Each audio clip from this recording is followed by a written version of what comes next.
Stereo FM, Britain's favorite Radio 1. On medium wave and FM stereo, and from Los Angeles, this is National Radio 1.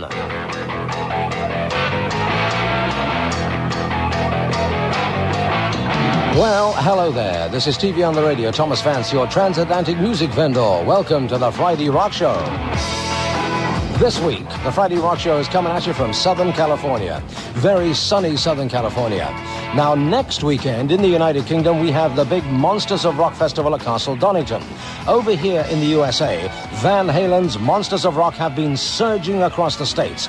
5 bands across 30 cities. Today and tonight at the LA Memorial Coliseum, Kingdom Come, Metallica, Dokken, the Scorpions, and Van Halen are pumping up a lot of volume. Stay tuned to meet the bands and hear their music. True rock and roll on the radio. The Friday Rock Show. The Monsters of Rock over here is called Van Halen's Monsters of Rock. So top of the bill has got to be Van Halen. I've got 3 of them with me now, which is a great pleasure because I've never met any of you before, but I've always listened to your music. And there's something particularly about Van Halen's music that I find interesting, and that is that it has an entirely different metal sound. Right. It's iron ore as opposed to tin. I think it's a little more intricate than straight bar chords and having a beat with a lead singer yelping and screaming over it. Put it this way, to me, it's not just headbanging music. Although you can bang your head to it. You know what I mean? When you record in the studio, what sort of process do you use? Do you go in and do bass and drums? No. No, we all basically play live. we do the tracks live, and if anything has to be embellished in any way, then naturally we go over and let's do it and take care of that. But everything is basically written live. We blow live. Played live. You know, it's so a very natural kind of thing. If it needs anything, we'll overdub it. If we can't all play it at the same time. How long does it take you to make an album? Average? I think probably the recording add up the total time of the songs. We only play them. I think that's good. I think the important thing is the preparation for it. The very first Van Halen record was probably written in 12 years. It was the culmination of a number of different songs that we had, and the second Van Halen record was probably the ones that didn't get on the first. When you started, who did you listen to? Did you have the same influences? Cream. I was Ginger Baker. I was Clapton. I'll tell you. I mean, to the bone, man. We used to know their licks inside and out. We used to play live stuff like Sitting on Top of the World off Goodbye Cream and, Crossroads, the live, for Wheels of Fire and stuff. We played note for note, everything. That's funny because before I was even in the band, I heard Edward and Alex, they had a bass player playing with them, and I heard them playing at my high school on the field at some carnival thing, and I was saying to myself, God, who are these guys? They sound exactly like, if they were playing Cream or whatever. I'm going, God, that guitarist, they sound exactly like that. And it was these guys. First time I ever saw them play. I was going, dude. Whoa! Sammy's here. Sammy Hagar just going to the toilet. I'm sure he's going to come out and talk to us in a minute. What about this tour? Do you deem it as being a successful tour? Oh, yeah. I don't think that you can argue with 50,000 people a night. It's been phenomenal. At first, we were a little bit afraid that by the end of 9 hours, we played last. We thought they'd be drained. But they are to a certain extent, but they get the energy right back up. It's really amazing. And everybody we've talked to so far, the only thing they can say is, yeah, that's rock and roll. So everybody's walked away happy from it. But you've done a multitude of stadiums over the years, haven't you? Oh, yeah. Yeah, but we've never, even on our last tour that we did in '86, we played maybe 3 or 4 stadium shows. There's the Texas Jam that they have in Dallas every year, which is a thing that traditionally they do every year, and certain other spots, but never have we taken this type of a show, the same, Sammy, you okay? The same 5 bands and taken the whole package. Flushed twice, it's a long way to New York. Taking the whole package all the way across the country. Let's take a break. While Sammy Hagar's still in the toilet, I think we ought to take a break and play a bit of music, right? This is the track that's called Mine All Mine. You all right, Sammy? Ouch! Sammy Hagar, are you now a fully fledged member of this band? Because people are still saying that you're just around for a couple of days, couple of years, couple of months. Hey, thanks for stopping. I'm not. I quit. Okay. No, it's yes, I am. I don't even care about doing a solo album ever again right now. It's like, that's not. It's a full-time job being in Van Halen, and I've accepted it. No, it is a job, Al. No job. If you don't work, I work, okay? I work. No, it's really a full-time deal. It's not like, you can have a solo career on the side. My last solo album almost hurt me, because it was like I had no time off. Went from album tour, now we're on tour. And I'm sick! Which, by the way, wasn't Sammy's idea. It was because he was under contract. What, to get sick? I wanted to No, work no, no, on no. the album, at least. But also, it's added another guitar dimension to this album, because you don't just get up there and sing, do you, Mr. Hagar? You actually play the guitar now. Right, and a few songs that it's called for, where Eddie plays keyboards, or where it's one of my old songs where there's two guitars, or if we just want to jam. Now we can jam, which is fun for Eddie, I think, because he never even thought about playing with another guy, and he doesn't need another guy. Yeah. But it's fun, it's just fun. You just start playing, I think it's great. I think it's great because I don't understand it. And I just stand right next to Alan and play next to him and don't understand I'll just looks for the next cue, and he doesn't know where it's going to come from. Eddie, can I ask you about that? I mean, it's still one of the most, I think, definitive, brilliant 42 seconds, I think it was, guitar solos ever was done for Michael Jackson. Oh, I thought you were going to say eruption. Thanks a lot. No. Well, I mean, that was a real simple kind of thing. Quincy Jones called me up and asked if I wanted to do it. And I said, sure, why not? All these guys were out of town, so I didn't even have to ask them if it was okay to do. So I did it, and they all get home, and they go, why'd you do that? No. And now all of a sudden, Michael Jackson has become a crossover. And that's true. And I think that actually your involvement in that Michael Jackson record gave him a whole new audience. Yeah. But anyway, I just walked in the studio, I did 2 solos, and they picked the one they liked best. Mm-hmm. Took about all of 15 minutes. What about a European tour? Possible. It's possible. I think the first. Can you give us more than possible? Well, the first thing, obviously, is to finish this Monsters of Rock, taking a month off. And, like we told a number of people, 2 months of touring is just not enough for Van Halen. So we'll have to see what management's up to.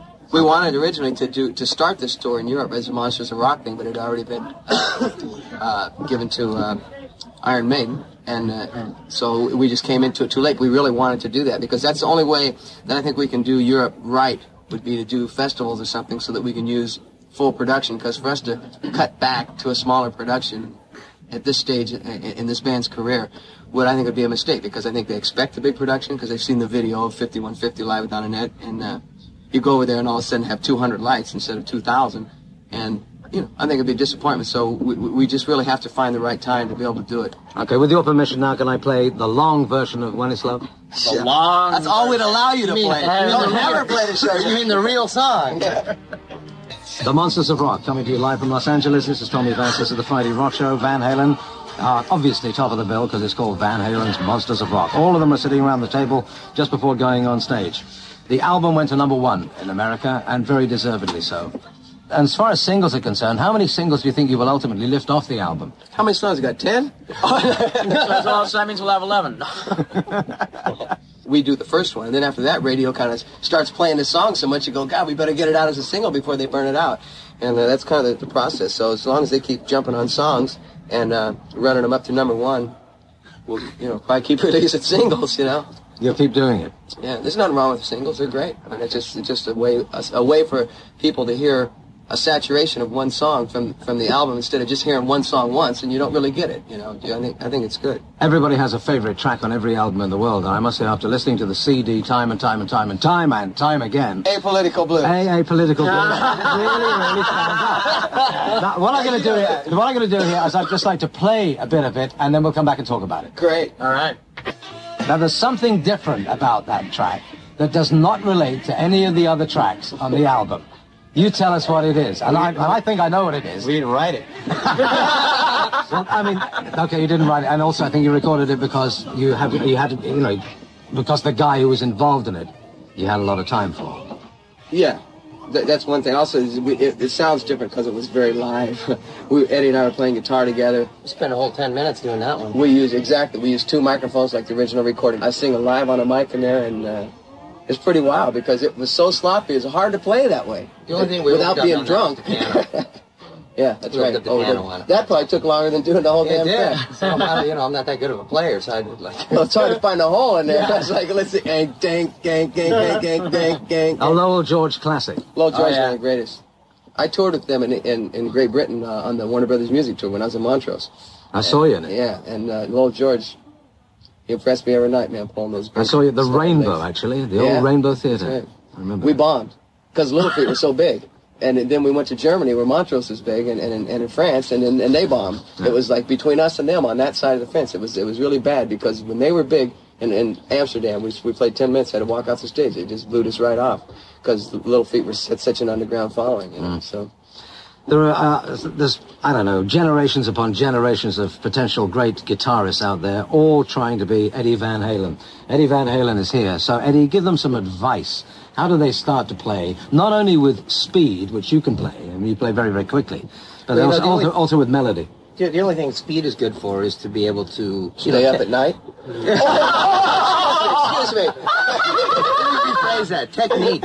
I do think that a lot of players, go a little overboard on the technique side, and they don't put enough heart into what they're playing. But then again, I think that's probably because they're young players, and once they really get into playing, they'll realize that technique is just a vehicle to be able to do the things that come out of your brain, things that you want to play. You got to be able to have the technique to execute whatever you think, you know what I mean? But I think a lot of people, when they first start playing, they go, wow, I can play fast.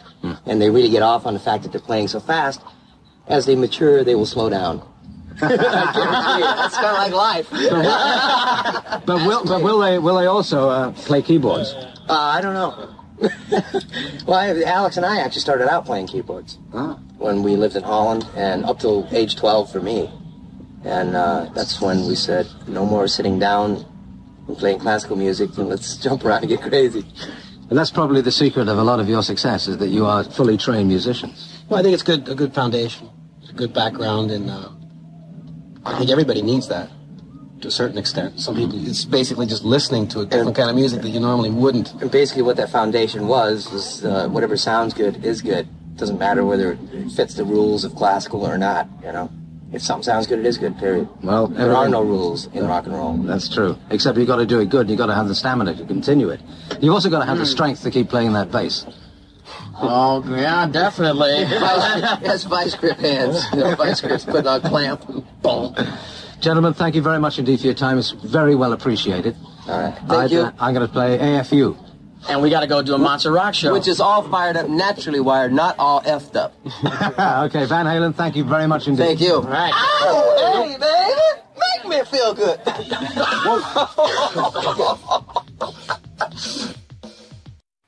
AFU, Naturally Wired, off the album OU812 by the mighty Van Halen. You're tuned into the Friday Rock Show on location in Los Angeles, California, USA. I'm Tommy Vance. And there you have it. That's the way the USA serves up its monsters of rock. Thanks to the guys and all the bands, their managers, their record companies, and indeed everybody who's made the trip an absolutely great experience. The Friday Rock Show will be on location again next week, when from the studios of Radio Nottingham, we'll be setting the scene for our very own Monsters of Rock at Donington. Now, the Friday Rock Show is a Tony Wilson production. Following the Midnight Pips, you will hear on medium wave the news, and on FM stereo a bit of Radio 2. But for now, this is Thomas Vance in beautiful downtown Los Angeles, wishing you well. Good night. I'm going to hit the clubs. You take care. Bye-bye.